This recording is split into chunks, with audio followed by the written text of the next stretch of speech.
Hello विद्यार्थी मित्रों, BCom semester 3 मैं सेल्फ डॉक्टर मनोज विदवे, PD Malaviya college of commerce Rajkot. विद्यार्थी मित्रों, बीकॉम सेमेस्टर 3 में आपનું हार्दिक स्वागत है। सेमेस्टर 2 नी जे परीक्षा है एना अनुसंधाने तमने सेमेस्टर 3 में जे प्रवेश मिल्यो छे ए बदल अभिनंदन। साथे આપણે આજે જે બીકોમ સેમેસ્ટર 3ના જુદા જુદા પેપર્સ છે એની પ્રાથમિક માહિતી મેળવી લઈએ અને ત્યારબાદ આપણે ઇલેક્ટિવ પેપર એકાઉન્ટિંગ 3 છે એના યુનિટની શરૂઆત કરીશું। તો સ્લાઇડમાં તમે જોઈ શકો છો કે जून 2020 थी एटले गया वर्षथी अमल में आवेलो सौराष्ट्र यूनिवर्सिटीनो आ नवो अभ्यासक्रम है। एनी अंदर 7 पेपर है, 5 पेपर कोर है, इंग्लिश ना 2 पेपर है ए बंने कोर है और 7मुं पेपर है ए इलेक्टिव पेपर है। तो आ 7 विषयना नाम जे छे ए कोर एटले फरजियात जे बधा विद्यार्थी बीकॉम सेमेस्टर 3 में कोईपण माध्यम में भणता होय एमणे ए पहला 6 पेपर फरजियात अहीं जोवा मळे छे। तो एना नाम तमे जोई शको छो। पहलू पेपर छे इंग्लिश लैंग्वेज, बीजू पेपर छे प्रिंसिपल्स ऑफ मैक्रो इकोनॉमिक्स, त्रीजू पेपर छे बिजनेस कम्युनिकेशन, चौथो पेपर है income tax law and practice, corporate accounting ए 5मुं पेपर है, कॉस्ट एकाउंटिंग ए 6ठुं पेपर है, इलेक्टिव पेपर एकाउंटिंग 3 जो तमे राखेलुं होय तो तमारे ए भणवानुं थाय। सेमेस्टर 1 અને 2 में तमे एकाउंटिंग 1 અને एकाउंटिंग 2 भण्या हो। सेमेस्टर 3 में तमारे एकाउंटिंग 3 ऑप्शनल सब्जेक्ट तरीके भणवानुं थाय छे। एना अथवामां बेंकिंग एंड फाइनांस है। जे विद्यार्थीए सेमेस्टर 1 અને सेमेस्टर 2 में बेंकिंग અને फाइनांस विषय राखेलो होय एमणे सेमेस्टर 3 में पण ए विषय चालू राखवानो होय छे। कम्प्यूटर सायन्स विषय जो तमे इलेक्टिव पेपर तरीके एकाउंटिंगना कोर्समां पसंद कर्यो होय तो ए तमारे सेमेस्टर 3 में पण 1 અને 2 सेमेस्टरनी जेम ज चालू राखवाना रहे छे। एडवांस स्टेटिस्टिक जे विद्यार्थी मित्रोए एकाउंटिंग 3 ना अथवामां राखेलुं छे एमने पण अहींया चॉइस मळे छे। तो सेमेस्टर 1 અને सेमेस्टर 2 में तमे जे इलेक्टिव पेपर राखेलुं होय ए ज इलेक्टिव पेपर तमारे पेपरना नंबर 3 थी अहींया भणवानुं थाय छे। तो आ विषयना अनुसंधाने तमने एक परिचय आपवानो प्रयास कर्यो छे। 6 पेपर फरजियात छे जे बधा ज सेमेस्टर 3 ना विद्यार्थीओने लागू पड़े छे। सेमेस्टर 3 અને 4 में आज पेपर पाछा रिपीट थशे, नाम ए ज रहेशे। पेपरना नंबर 1 होय तो 2 थई जशे, 3 होय तो 4 थई जशे। तो आ रीते आ जे अभ्यासक्रम छे ए 7 विषयनो छे। 7मो विषय इलेक्टिव है, 6 विषय फरजियात है। इवेल्युएशननी जो बात करिए तो 30 मार्क्स आंतरिक मूल्यांकनना है, 70 मार्क्स यूनिवर्सिटी सेमेस्टर एंड एक्जामिनेशनना है। 30 गुणना एसाइनमेंट अहींथी तमने आपवामां आवशे। ऑनलाइन जो आपणे चालू शैक्षणिक व्यवस्था चालू रही है एम मानीए तो तमने ऑनलाइन ए एसाइनमेंट आपवामां आवशे। दरेक विषयना तमारे ए अहींथी सूचना आपे ए रीते एसाइनमेंट तैयार करीने रजू करवाना छे। एना 30 गुण छे। ए 30 मांथी पास थवा माटे 12 गुण फरजियात होय छे, 40% लेखे। तो ए तमारे ध्यानमां राखीने एसाइनमेंटमां 30 मांथी वधुमां वधु गुण मेळवी शकाय ए रीते एसाइनमेंट ऑनलाइन तमारे सबमिट करवाना थाय अथवा अहींथी जे सूचना आपे ए ऑफलाइन के ऑनलाइन तमारे ए रीते एसाइनमेंट 30 गुणना आ साथे साथ पेपरना आपवाना होय छे। यूनिवर्सिटी जे एक्जाम कंडक्ट करे छे जनरल सेमेस्टर 2 सेमेस्टर 3 एवी रीते जो विचार करिए तो 2, 4 અને 6 સેમેસ્ટર હોય તો માર્ચ એપ્રિલમાં પરીક્ષા હોય. સેમેસ્ટર 1, 3 અને 5 હોય તો એ નવેમ્બર ડિસેમ્બરમાં પરીક્ષા હોય છે.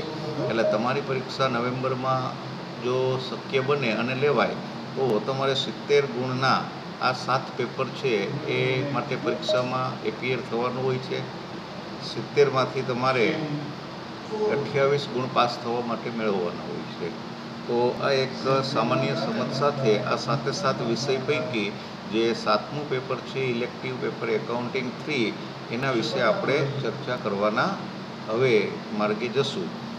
ખાસ કરીને જે એકાઉન્ટિંગ છે એ અહીંયા 3 જોવા મળે છે. કોર્પોરેટ એકાઉન્ટિંગ બધા વિદ્યાર્થી માટે ફરજિયાત છે. એનું ગુજરાતી નામ છે કંપનીલક્ષી હિસાબી પદ્ધતિ. એની અંદર 4 યુનિટ છે. એ 4 યુનિટના અનુસંધાને તમારે તૈયારી 70 માર્ક્સના પેપર અનુસંધાને કરવાની છે. કોસ્ટ એકાઉન્ટિંગ પેપર નંબર 1 એ નવો વિષય છે તમારા માટે. કંપનીલક્ષી હિસાબી પદ્ધતિ એ પણ નવો વિષય છે. તો 2 એકાઉન્ટ તમારે ફરજિયાત ભણવાના છે. ઇન્કમ ટેક્સ લો એન્ડ પ્રેક્ટિસમાં પણ 3 યુનિટ છે એ પ્રેક્ટિકલ ક્વેશ્ચન્સના છે, એટલે કે એમાં પણ વ્યવહારુ દાખલાઓ હશે, એટલે એ પણ ગણતરીનો વિષય છે.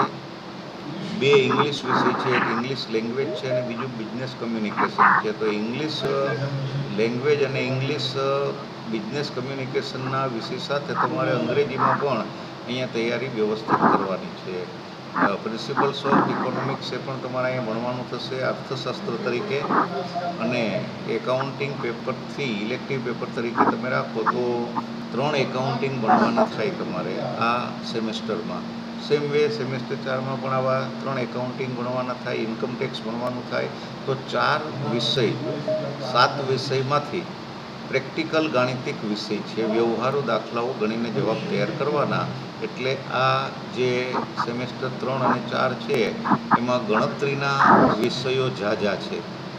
7માંથી 4 વિષય ગણતરી સાથે સંબંધિત છે. એ ધ્યાનમાં રાખીને આપણે હવે એકાઉન્ટિંગ પેપર નંબર 3 જે છે એનો પરિચય પ્રાપ્ત કરીએ. તો ઇલેક્ટિવ પેપર એકાઉન્ટિંગ 3 તમને સ્ક્રીન ઉપર જોઈ શકો છો. એકાઉન્ટિંગ ની અંદર આ જે સિલેબસ જૂન 2020થી અમલમાં આવ્યો એના અભ્યાસક્રમને પ્રશ્નપત્રનું માળખું છે એ તમે સ્ક્રીન ઉપર જોઈ શકો છો. ઇલેક્ટિવ એકાઉન્ટિંગ પેપર 3માં પહેલું યુનિટ છે સામાન્ય વીમા કંપનીના હિસાબો. એમાં તમારે માત્ર મહેસૂલી ખાતું તૈયાર કરવાનું છે. પ્રશ્ન 1 અથવા પ્રશ્ન 1 20 ગુણનો યુનિવર્સિટી પ્રશ્નપત્રમાં આ યુનિટમાંથી હોય છે. મહેસૂલી ખાતું તૈયાર કરવાનું છે સામાન્ય વીમા કંપનીના હિસાબો તરીકે. તો જીવન વીમો અને સામાન્ય વીમો એવા 2 વીમાના પ્રકાર છે. એ પૈકી જીવન વીમાના હિસાબો તમારે અહીંયા ભણવાના નથી, સામાન્ય વીમાના હિસાબો ભણવાના છે. તો પ્રશ્ન એ થાય કે સામાન્ય વીમો એટલે શું? તો જે વીમો જીવન વીમો નથી એ વીમા સિવાયના બધા વીમાને સામાન્ય વીમા કહેવાય.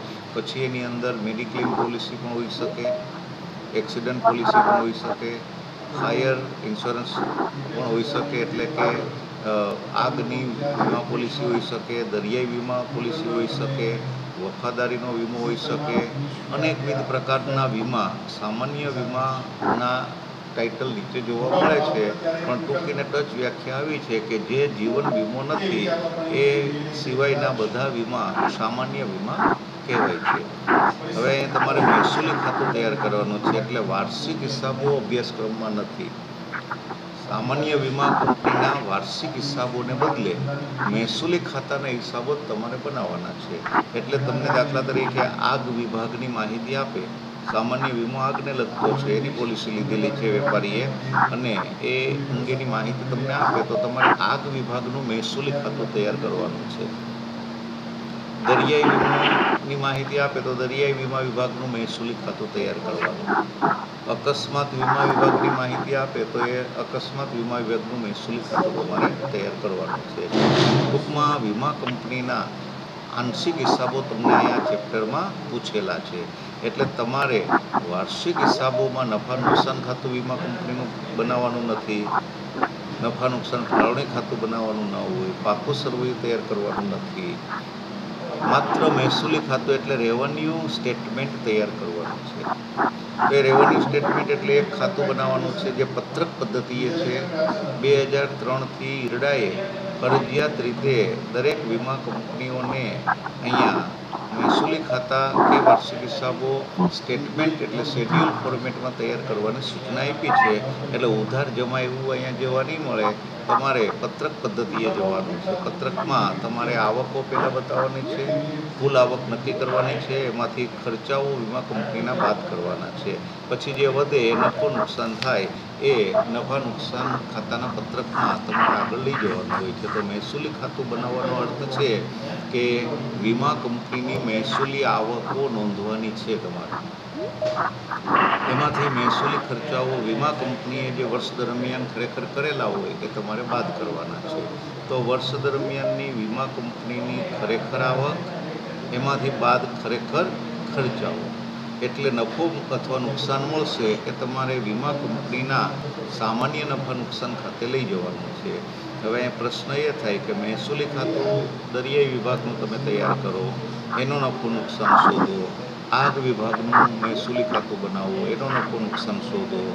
અકસ્માત વિભાગનું મહેસૂલી ખાતું બનાવો, એનો નફો નુકસાન શોધો. પછી આ ત્રણેય વીમા વિભાગના નફા નુકસાનને ધંધાના સામાન્ય જે ખર્ચ આવક હોય એની સાથે તમારે સાંકળવાના હોય છે. એટલે સામાન્ય નફા નુકસાન ખાતું એ અહીંયા સમગ્ર વીમા કંપનીનું બને છે. દાખલા તરીકે ન્યૂ ઇન્ડિયા ઇન્સ્યોરન્સ કંપની છે તો એ આગની પોલિસી પણ આપે છે, આગ વિભાગની, આગ વીમાની. દરિયાઈ વિભાગની એટલે દરિયાઈ વીમા પોલિસી પણ આપે છે. અકસ્માતના વીમા પણ એ લે છે અને પરચુરણ અન્ય વીમા પણ એ લે છે. તો આ 4 વીમાના પ્રકાર થયા. એ 4 વીમાના પ્રકારનો દરેક વીમા વિભાગનો એટલે કે વીમાના પ્રકાર મુજબ આગનો નફો જાણવો હોય, દરિયાઈ વિભાગનો નફો જાણવો હોય તો એના મહેસૂલી ખાતા જુદા બનાવવાના છે. પણ સમગ્ર વીમા કંપનીની કાર્યક્ષમતા જાણવી હોય, નફો નુકસાન આ ચારેય વિભાગનો એકંદર જાણવો હોય તો સામાન્ય નફા નુકસાન ખાતાનું પત્રક તૈયાર કરવાનું હોય છે. એ તમારે અહીંયા તૈયાર કરવાનો મુદ્દો નથી અભ્યાસક્રમમાં, પણ વીમા કંપની ખરેખર વાર્ષિક હિસાબોમાં એ દરેક વીમા વિભાગના મહેસૂલી ખાતા બનાવે અને એ બધાનો નફો નુકસાન સામાન્ય નફા નુકસાન ખાતે લઈ જાય. ધંધાના કોઈ વીમા વિભાગ વચ્ચે ફાળવી ન શકાય એવા ખર્ચ અને આવકને સામાન્ય નફા નુકસાન ખાતે આવક હોય તો જમા કરે, ખર્ચ હોય તો ઉધારે. અને આ ત્રણેય વિભાગમાં જે નફો નુકસાન મેળવ્યા હોય મહેસૂલી ખાતાના, એ જો નફો હોય તો સામાન્ય નફા નુકસાન ખાતે જમા કરે અને નુકસાન હોય તો સામાન્ય નફા નુકસાન ખાતે એ વીમા વિભાગનું નુકસાન કે ખોટ ઉધારે. અને અંતે નફા નુકસાન ખાતું સમગ્ર ધંધાનું વીમા કંપનીના નામનું ન્યૂ ઇન્ડિયા ઇન્સ્યોરન્સનું એ બને માની લો તો એ નફા નુકસાન ખાતું છે એની ફાળવણી બાદની બાકી પાકા સરવૈયામાં લઈ જવાની છે. એટલે પાકું સરવૈયું એમાં વીમા કંપનીની સમગ્ર મિલકતો અને સમગ્ર દેવા જવાબદારી શેરમણી બધું બતાવી શકાય. તો એ વાર્ષિક હિસાબો થયા. હવે ખાસ ધ્યાન તમારે એ રાખવાનું છે કે વાર્ષિક હિસાબ તૈયાર કરવાના નથી, તમારે માત્ર મહેસૂલી ખાતું બનાવવાનું છે. 20 ગુણનો એ પ્રશ્ન હશે એટલે સ્વાભાવિક છે કે તમારે એક દાખલામાં આગ વિભાગનું મહેસૂલી ખાતું તૈયાર કરવાનું હોય, દરિયાઈ વિભાગનું મહેસૂલી ખાતું એટલે સમુદ્ર વિભાગનું તૈયાર કરવાનું હોય, અકસ્માત વિભાગનું તૈયાર કરવાનું હોય, અથવા કોઈ તમને અકસ્માત વિભાગની માહિતી આપે અને અકસ્માત વિભાગના જ મહેસૂલી ખાતા બનાવવાના છે. તો 2020ના વર્ષનું બનાવવાનું થાય, 2021ના વર્ષનું બનાવવાનું થાય તો એક જ વીમા વિભાગ હોય અને મહેસૂલી ખાતું તૈયાર કરવાનું હોય તો એક કરતાં વધુ વર્ષના હોય છે. એક જ વર્ષના મહેસૂલી ખાતા બનાવવાના હોય તો 2 વીમા વિભાગ મિનિમમ હોય છે, દરિયાઈ વિભાગ અને આગ વિભાગ. એના બેયના મહેસૂલી ખાતા બનાવવાના છે. તો આ એક આખી તમને પ્રાથમિક સમજ છે. એની ગણતરી કેવી રીતે કરવી એ તમને અત્રેથી અહીંથી પ્રાધ્યાપક છે એ શીખવશે. કૃષિ અથવા ખેતીના વાર્ષિક હિસાબો એ બીજું યુનિટ છે. એની અંદર તમારે ખેતીવાડીને લગતી પ્રવૃત્તિના ખાસ જે ખર્ચ આવકના શબ્દો છે એનાથી પહેલાં ઓળખ મેળવવાની છે કે ખેતીને લગતા ખરેખર ખર્ચના નામ શું છે, ખેતીને લગતી ખરેખર આવકની વિગત શું છે. દાખલા તરીકે પાકનું વેચાણ, ખાતરની ખરીદી, તો જંતુનાશક દવાનો ખર્ચ, જમીન ભાડું એટલે કે જમીન મહેસૂલ. જુદા જુદા પ્રકારની ખેતીવાડીને લગતી જે આર્થિક પ્રવૃત્તિ છે એ આર્થિક પ્રવૃત્તિમાં ખેતીમાં નફો કેટલો નુકસાન કેટલું એ જાણવા માટે કૃષિ ખાતું બનાવે છે. ખેતી ખાતું એમ નથી કહેતા આપણે, એને નામ આપશું કૃષિ ખાતું. તો એ ફાર્મ એકાઉન્ટ તૈયાર કરવાનું છે. એના વાર્ષિક હિસાબો દાખલામાં પૂછ્યા છે, તમે ધ્યાનથી જુઓ તો એ ચેપ્ટરનું નામ. તો માત્ર કૃષિ ખાતા બનાવવાના નથી, કૃષિનું નફા નુકસાન ખાતું બનાવવાનું છે. હવે કૃષિ ખાતું એટલે એક પ્રકારનું નફા નુકસાન ખાતું જ છે, પણ એ સ્પેશિયલ કોઈ પ્રવૃત્તિને લગતું છે. એટલે આખા વર્ષ દરમિયાન તમે ડાંગરનો પાક લીધો તો ડાંગરના પાકનું કૃષિ ખાતું જુદું બને, બાજરાનો પાક લીધો તો એનું ખાતું કૃષિ ખાતું જુદું બને.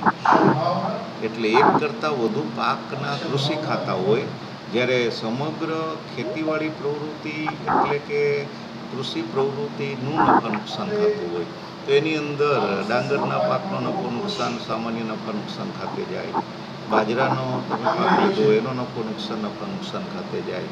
એ સિવાય વર્ષ દરમિયાન ખેતીવાડી પ્રવૃત્તિ થઈ હોય, કૃષિ પ્રવૃત્તિ, એમાં પરચુરણ આવક થઈ હોય, પરચુરણ ખર્ચા થયા હોય કે જે કોઈ પાક વિભાગ વખતે ફાળવી ન શકાયા હોય, તો એવા સામાન્ય જે કૃષિના ખર્ચાઓ છે એ નફા નુકસાન ખાતું કૃષિનું તૈયાર કરીને તમારે મૂકવાના છે. તો અહીંયા 3 હિસાબો છે તમારે શીખવાના. જુદા જુદા પ્રકારના પાક દીઠ કૃષિ ખાતા, ક્ષેત્રફળ દીઠ કૃષિ ખાતા.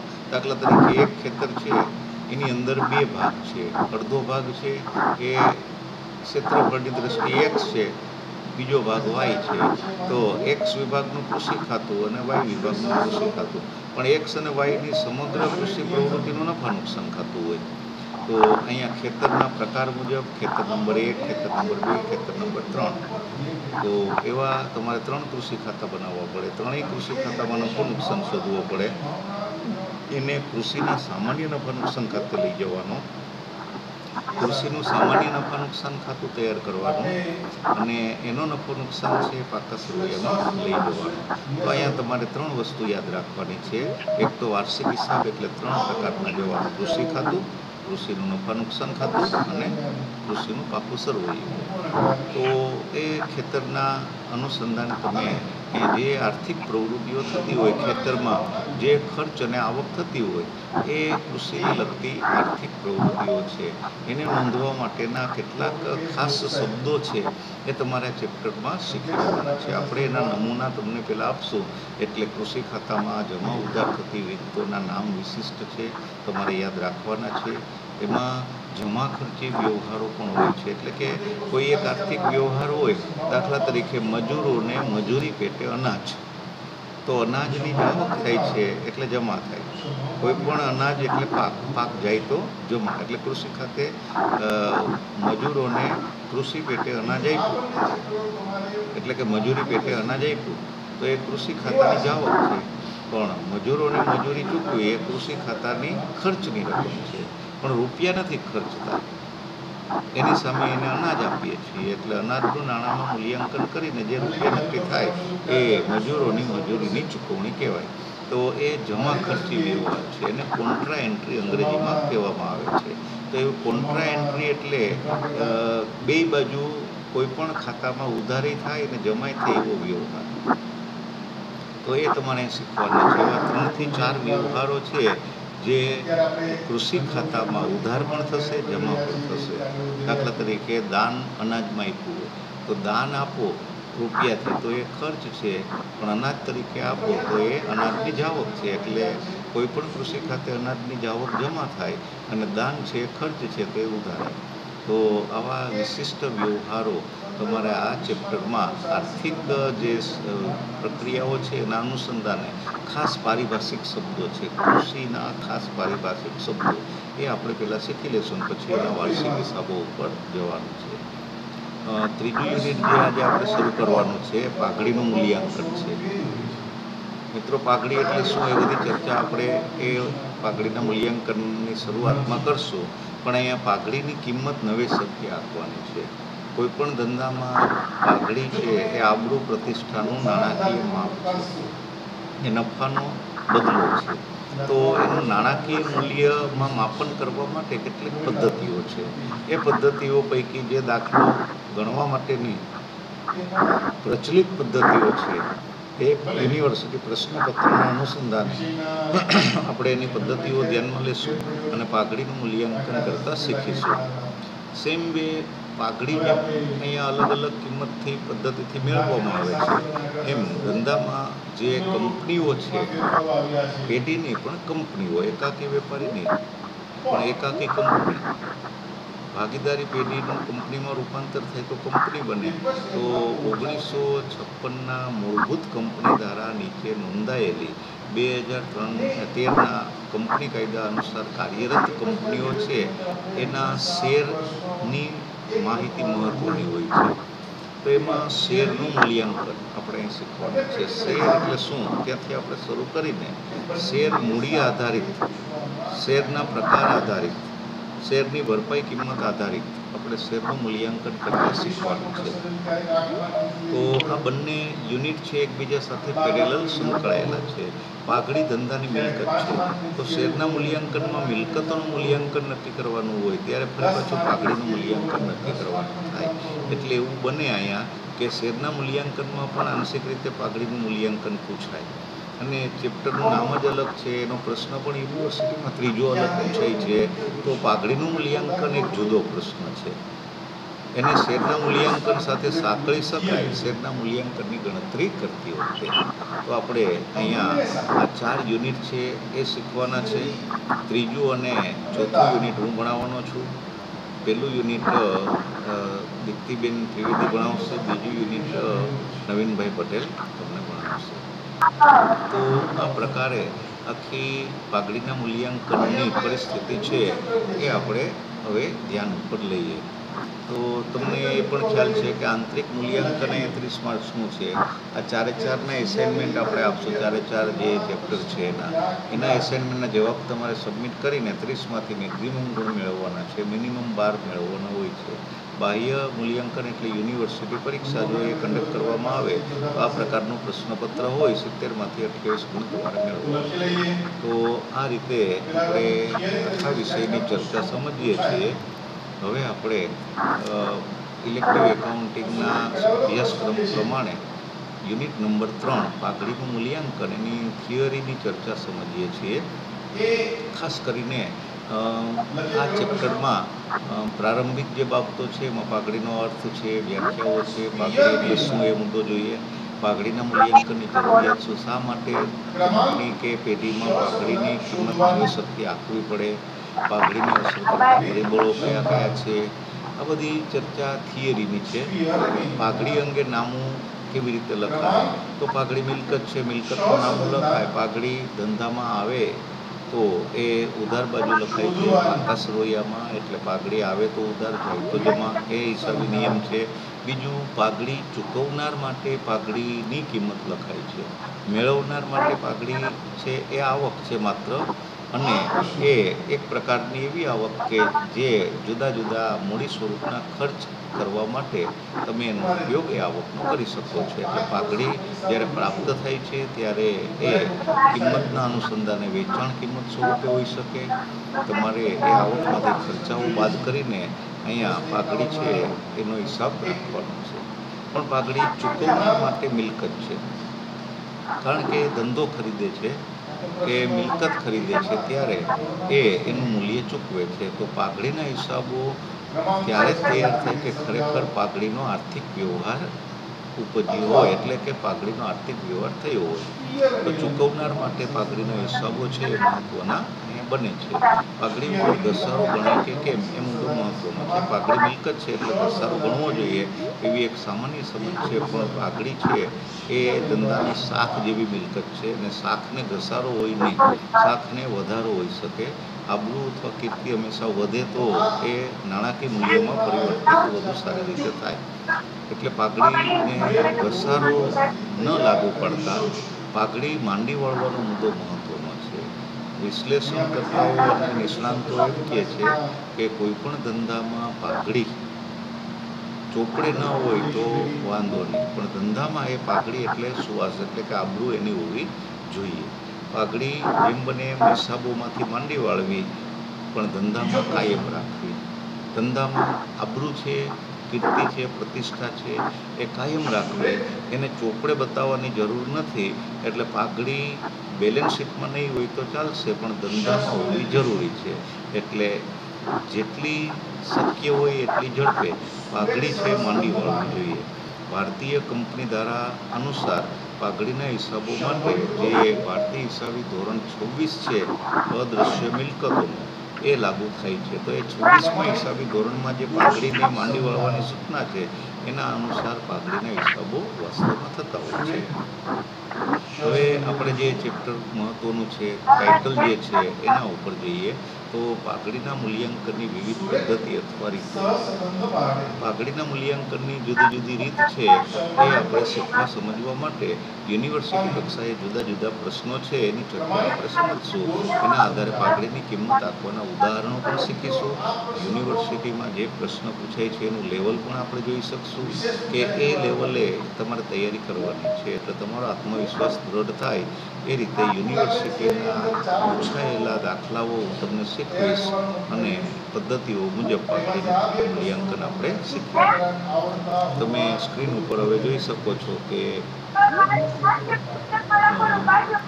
પાઘડીના મૂલ્યાંકનની વિવિધ રીતો અથવા પદ્ધતિઓ.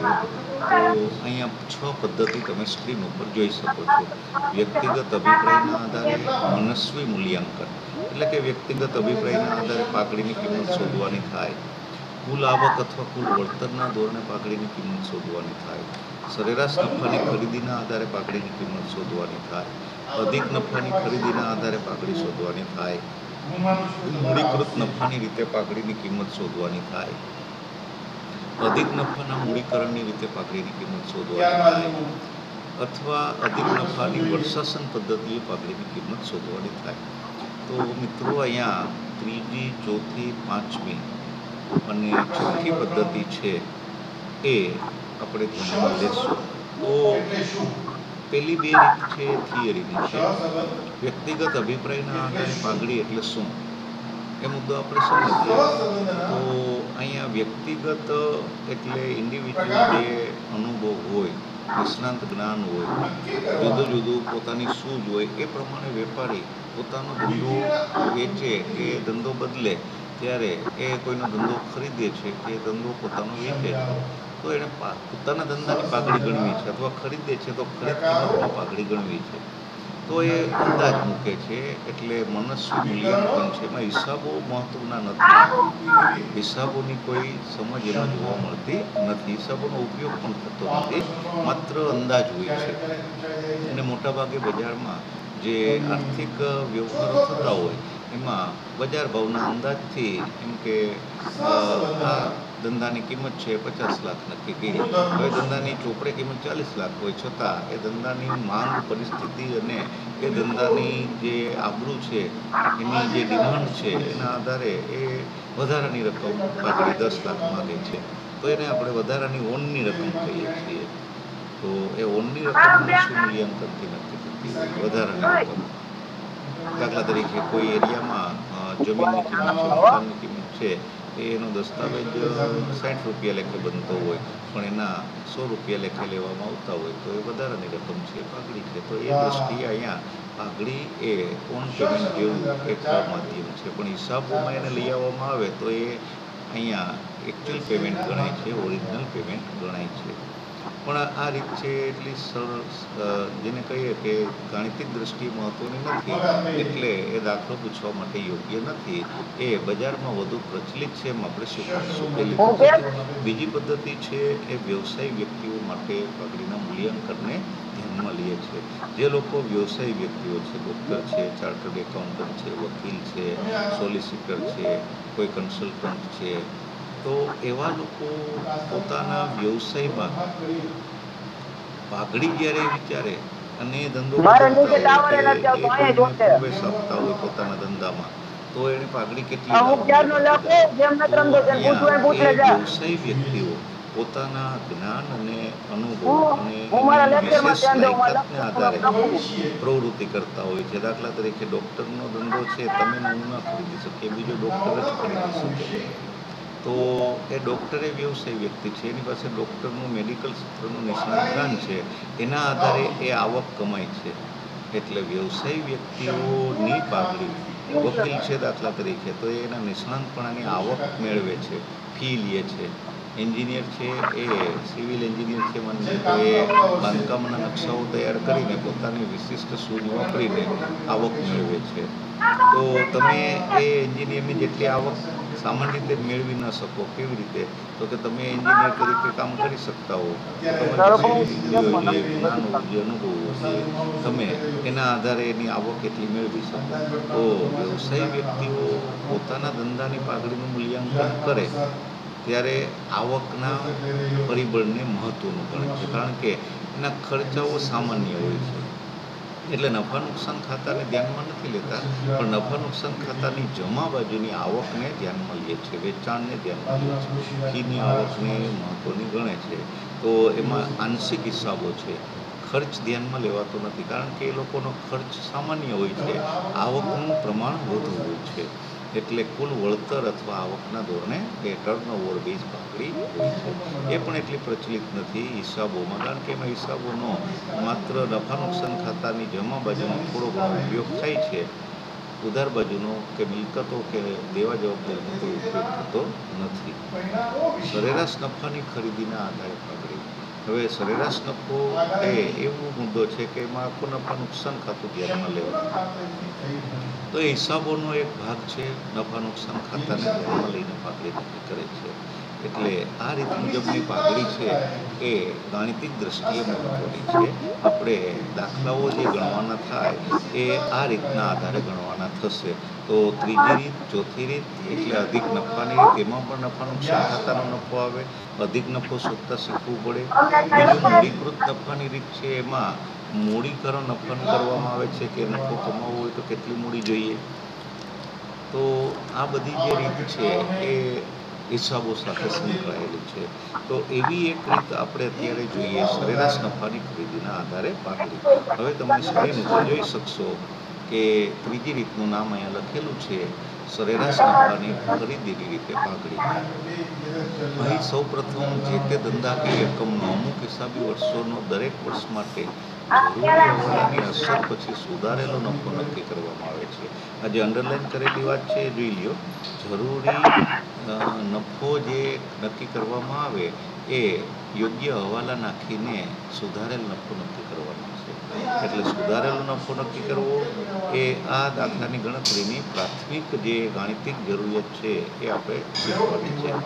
ત્યારબાદ તે નફાનો સરવાળો કરવાનો છે અને એને સરેરાશ વર્ષથી અહીંયા ગણતરી કરવા માટે જેટલા વર્ષનો સરવાળો કર્યો હોય એટલા વર્ષથી એને ભાગવામાં આવે છે, એટલે એ સરેરાશ એની મળે છે.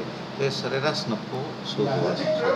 હવે સરેરાશ નફો એટલે પ્રશ્નમાં આપેલો નફો નહીં, પણ પ્રશ્નની સાથે આપેલા હવાલા પછી નફામાં વધારો કે ઘટાડો દર વર્ષે કરીને દર વર્ષનો નફો સુધારવાનો. દાખલા તરીકે તમને 1991ના વર્ષનો નફો આપ્યો છે, પછી નીચે 91ના વર્ષ સાથે સંબંધિત 2-3 માહિતી આપી છે. તો એ 2-3 માહિતી તમને હવાલા છે, એનો ઉપયોગ કરીને 91નો આપેલો નફો 90,000 છે, એ વધે છે કે ઘટે તમારે ગણતરી કરી શીખવાનું. દાખલા તરીકે 90,000ને બદલે એ નફો 94,000 થયો, 91, તો સુધારેલો નફો કહેવાય. પ્રશ્નમાં 90,000 નફો આપ્યો છે 1990, પણ 1990નો નફો તમે સુધારો છો ત્યારે 94,000 થાય છે. એવી રીતે 91નો નફો તમારે સુધારવાનો છે અને એ ધ્યાનમાં લેવાનો છે. એમ કરતાં કરતાં તમે આ બધા નફાને સુધારીને અંતે પાઘડી નક્કી કરશો. તો એ રીતે આ નફાથી પાઘડી નક્કી થાય છે અને તમે એના આધારે પાઘડી નક્કી કરો છો.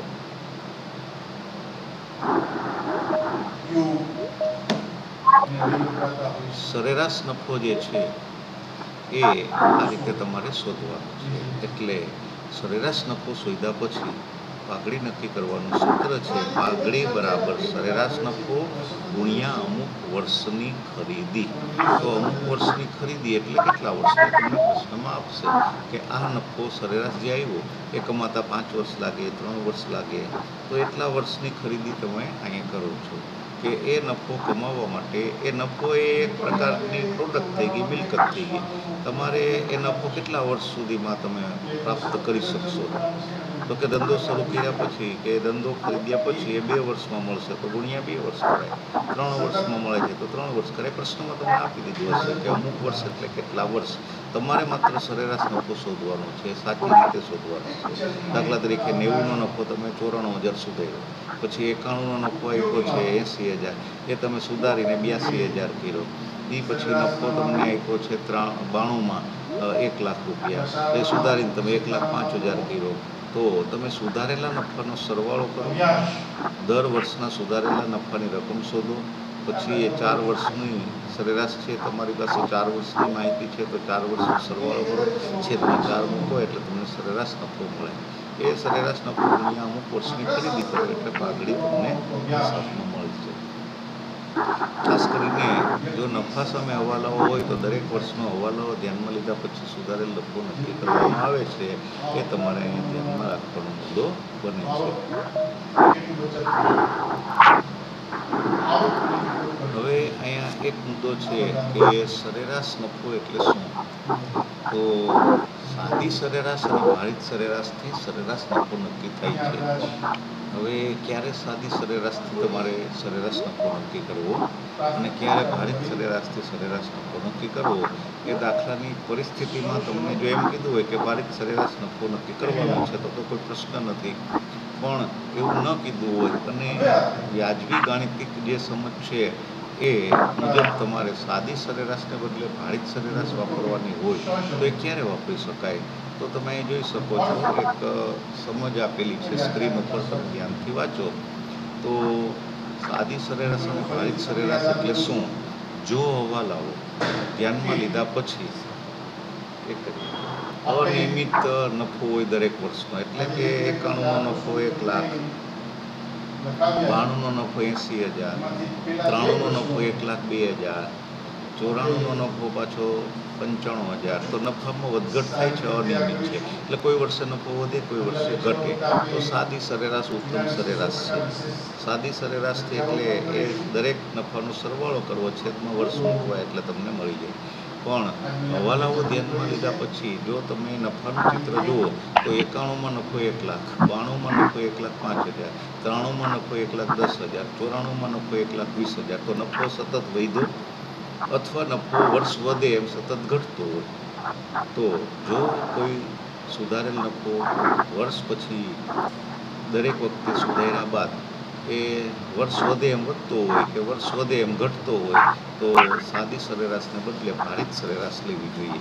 તો ભારિત સરેરાશ કેવી રીતે લઈ શકાય?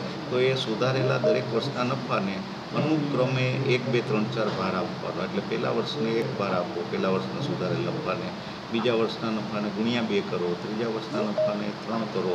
એમ ભારિત સરેરાશ નફો તમારે શોધવાનો. ભારિત સરેરાશ નફો એટલે ભારિત કુલ નફો છેદમાં એ ભારનો સરવાળો.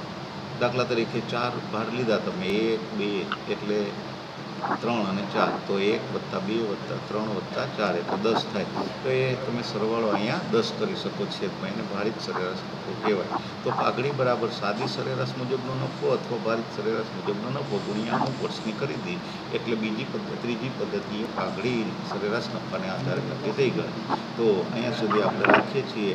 નેક્સ્ટ ટાઈમ આપણે ફરીથી બધા મુદ્દાઓની ચર્ચા ધ્યાનમાં લેશું.